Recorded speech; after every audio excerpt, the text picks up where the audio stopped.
चंडिकाय नमः। देवी कवच। ओम चंडिका देवी को नमस्कार है। मार्कंडेय जी ने कहा, पितामह, जो इस संसार में परम गोपनीय तथा मनुष्यों की सब प्रकार से रक्षा करने वाला है और जो अब तक आपने दूसरे किसी के सामने प्रकट नहीं किया हो, ऐसा कोई साधन मुझे बताइए। ब्रह्मा जी बोले, ब्रह्मांड, ऐसा साधन तो एक देवी का कवच ही है जो गोपनीय से भी परम गोपनीय, पवित्र तथा संपूर्ण प्राणियों का उपकार करने वाला है। महामुने, उसे श्रवण करो। देवी की 9 मूर्तियां हैं जिन्हें नवदुर्गा कहते हैं। उनके पृथक पृथक नाम बतलाए जाते हैं। प्रथम नाम शैलपुत्री है, दूसरी मूर्ति का नाम ब्रह्मचारिणी है, तीसरा स्वरूप चंद्रघंटा के नाम से प्रसिद्ध है, चौथी मूर्ति को कूष्मांडा कहते हैं, पांचवी दुर्गा का नाम स्कंद माता है, देवी के छठे रूप को कात्यायनी कहते हैं, सातवां कालरात्रि और आठवां स्वरूप महागौरी के नाम से प्रसिद्ध है। नवीं दुर्गा का नाम सिद्धिदात्री है। ये सब नाम सर्वज्ञ महात्मा वेद भगवान के द्वारा ही प्रतिपादित हुए हैं। जो मनुष्य अग्नि में जल रहा हो, रणभूमि में शत्रुओं से घिर गया हो, विषम संकटों में फंस गया हो तथा इस प्रकार भय से आतुर होकर जो भगवती दुर्गा की शरण में प्राप्त हुए हों, उनका कभी कोई अमंगल नहीं होता। युद्ध के समय संकट में पड़ने पर भी उनके ऊपर कोई विपत्ति नहीं दिखाई देती। उन्हें शोक, दुख और भय की प्राप्ति नहीं होती। जिन्होंने भक्ति पूर्वक देवी का स्मरण किया है, उनका निश्चय ही अभ्युदय होता है। देवेश्वरी, जो तुम्हारा चिंतन करते हैं, उनकी तुम निसंदेह रक्षा करती हो। चामुंडा देवी प्रेत पर आरूढ़ होती हैं, वाराही भैंसे पर सवारी करती हैं, ऐन्द्री का वाहन ऐरावत हाथी है, वैष्णवी देवी गरुड़ पर ही आसन जमाती हैं, माहेश्वरी वृषभ पर आरूढ़ होती हैं, कौमारी का वाहन मयूर है, भगवान विष्णु की प्रियतमा लक्ष्मी देवी कमल के आसन पर विराजमान हैं और हाथों में कमल धारण किए हुए हैं। वृषभ पर आरूढ़ ईश्वरी देवी ने श्वेत रूप धारण कर रखा है। ब्राह्मी देवी हंस पर बैठी हुई हैं और सब प्रकार के आभूषणों से विभूषित हैं। इस प्रकार ये सभी माताएं सब प्रकार की योग शक्तियों से संपन्न हैं। इनके सिवा और भी बहुत सी देवियां हैं जो अनेक प्रकार के आभूषणों की शोभा से युक्त तथा नाना प्रकार के रत्नों से सुशोभित हैं। ये संपूर्ण देवियां क्रोध में भरी हुई हैं और भक्तों की रक्षा के लिए रथ पर बैठी दिखाई देती हैं। ये शंख, चक्र, गदा, शक्ति, हल और मूसल, खेटक और तोमर, परशु तथा पाश, कुंत और त्रिशूल एवं उत्तम शांग, धनुष आदि अस्त्र शस्त्र अपने हाथों में धारण करती हैं। दैत्यों के शरीर का नाश करना, भक्तों को अभयदान देना और देवताओं का कल्याण करना, यही उनके शस्त्र धारण का उद्देश्य है। कवच आरंभ करने के पहले इस प्रकार प्रार्थना करनी चाहिए।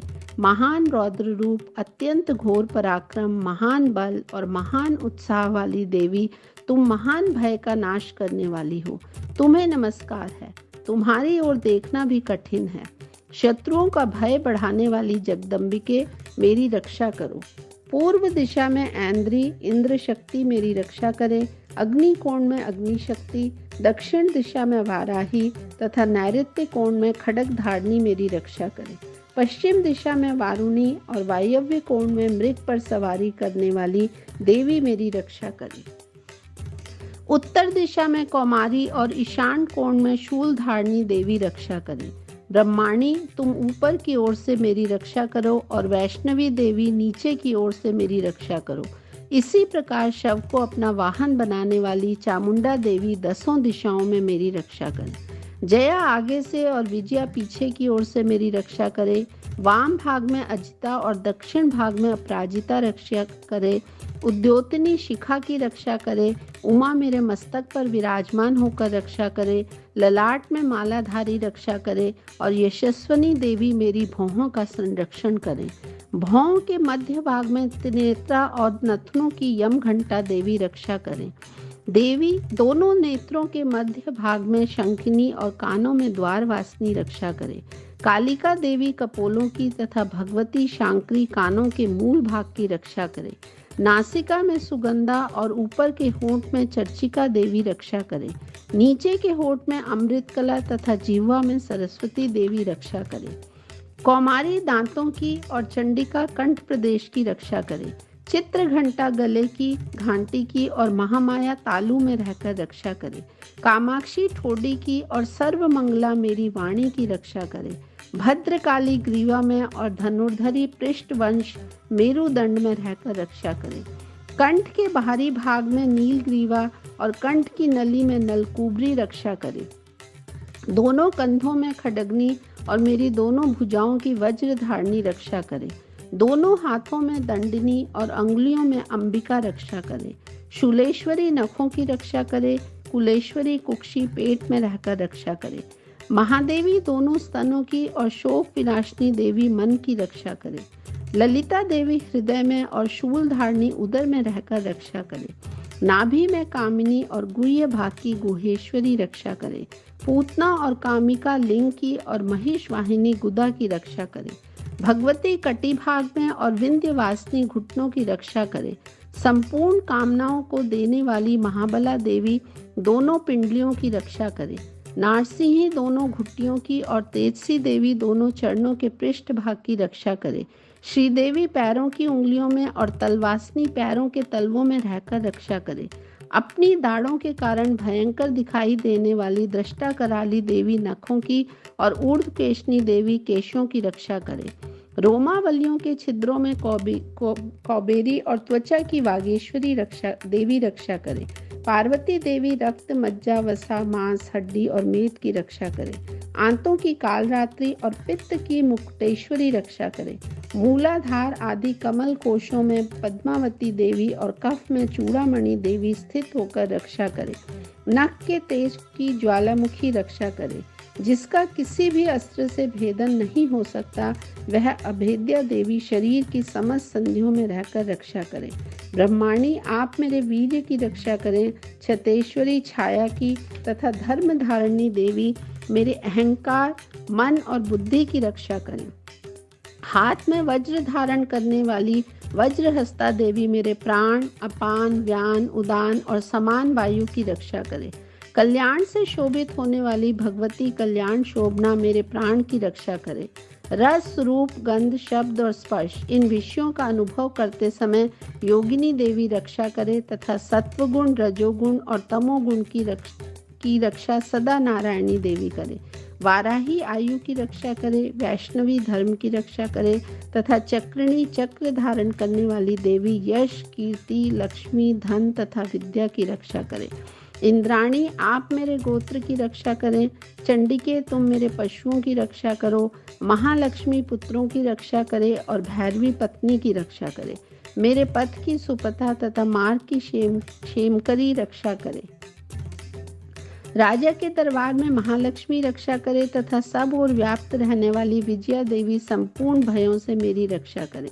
देवी जो स्थान कवच में नहीं कहा गया है, अतएव रक्षा से रहित है, वह सब तुम्हारे द्वारा सुरक्षित हो, क्योंकि तुम विजयशालिनी और पाप नाशनी हो। यदि अपने शरीर का भला चाहे तो मनुष्य बिना कवच के कहीं एक पग भी न जाए। कवच का पाठ करके ही यात्रा करे। कवच के द्वारा सब ओर से सुरक्षित मनुष्य जहाँ जहाँ भी जाता है, वहाँ वहाँ उसे धन लाभ होता है तथा संपूर्ण कामनाओं की सिद्धि करने वाली विजय की प्राप्ति होती है। वह जिस अभीष्ट वस्तु का चिंतन करता है, उसको निश्चय ही प्राप्त कर लेता है। वह पुरुष इस पृथ्वी पर तुलना रहित महान ऐश्वर्य का भागी होता है। कवच से सुरक्षित मनुष्य निर्भय हो जाता है। युद्ध में उसकी पराजय नहीं होती तथा वह तीनों लोकों में पूजनीय होता है। देवी का यह कवच देवताओं के लिए भी दुर्लभ है। जो प्रतिदिन नियम पूर्वक तीनों संध्याओं के समय श्रद्धा के साथ इसका पाठ करता है, उसे देवी कला प्राप्त होती है तथा वह तीनों लोकों में कहीं भी पराजित नहीं होता। इतना ही नहीं, वह मृत्यु से रहित हो 100 से भी अधिक वर्षों तक जीवित रहता है। मकड़ी, चेचक और कोढ़ आदि उसकी संपूर्ण व्याधियां नष्ट हो जाती हैं। कनेर, भांग, अफीम, धतूरे आदि का स्थावर विष सांप और बिच्छू आदि के काटने से चढ़ा हुआ जंगम विष तथा अहिफेन और तेल के संयोग आदि से बनने वाला कृत्रिम विष, ये सभी प्रकार के विष दूर हो जाते हैं, उनका कोई असर नहीं होता। इस पृथ्वी पर मारण मोहन आदि जितने अभिचारिक प्रयोग होते हैं तथा इस प्रकार के जितने मंत्र यंत्र होते हैं, वे सब इस कवच को हृदय में धारण कर लेने पर उस मनुष्य को देखते ही नष्ट हो जाते हैं। ये ही नहीं, पृथ्वी पर विचरने वाले ग्राम देवता, आकाशचारी देव विशेष, जल के संबंध से प्रकट होने वाले गण, उपदेश मात्र से सिद्ध होने वाले निम्न कोटि के देवता, अपने जन्म के साथ प्रकट होने वाले देवता, कुल देवता, माला, कंठमाला आदि, डाकिनी, शाकिनी, अंतरिक्ष में विचरने वाली अत्यंत बलवती भयानक डाकनियाँ, ग्रह, भूत, पिशाच, यक्ष, गंधर्व, राक्षस, ब्रह्मा राक्षस, बेताल, कूष्मांड और भैरव आदि अनिष्ट कारक देवता भी हृदय में कवच धारण किए रहने पर उस मनुष्य को देखते ही भाग जाते हैं। कवचधारी पुरुष को राजा से सम्मान वृद्धि प्राप्त होती है। यह कवच मनुष्य के तेज की वृद्धि करने वाला और उत्तम है। कवच का पाठ करने वाला पुरुष अपनी कीर्ति से विभूषित भूतल पर अपने सुयश के साथ साथ वृद्धि को प्राप्त होता है।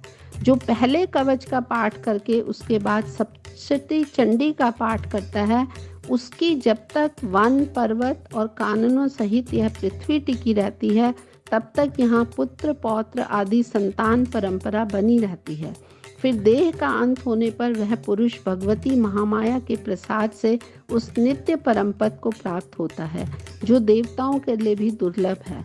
वह सुंदर दिव्य रूप धारण करता और कल्याणमय शिव के साथ आनंद का भागी होता है। सर्व शुभ हो।